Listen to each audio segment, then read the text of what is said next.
বলেছিলাম পৌলমীকে নিয়ে শিশুমঙ্গল হসপিটাল যাবো, 9টা বেজে গেছে। তো এখন রওনা দিচ্ছি, সিঁড়ি দিয়ে নামছি। ওর পাপার বাইকে যাব, পাপা দিয়ে চলে আসবে, আমরা ডাক্তার দেখিয়ে তারপর হয় ওর পাপা আনতে যাবে আবার, নাহলে আবার আমি অটো বা বাস ধরে চলে আসবো। আসলে টানা অটো বা বাস শিশুমঙ্গল হচ্ছে ভবানীপুরে যায় না, কেটে দুটো দিয়ে আসতে কেটে আসতে হবে, একটা অটো একটা বাস, সেই জন্য প্রবলেম। নাহলে একা একাই চলে যেতে পারি, একা একা যাই না তো।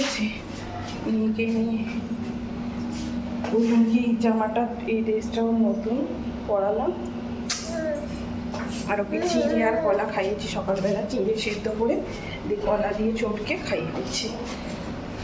আর আমি ম্যাগি খেয়ে নিয়েছি, চা বিস্কুট তো খেয়েছি, ওর বাবা কিছু খাইনি, এসে খাবে। তো চলো, নিচে নেমে পড়েছি, এখন যাই, আবার হসপিটালে কথা হবে।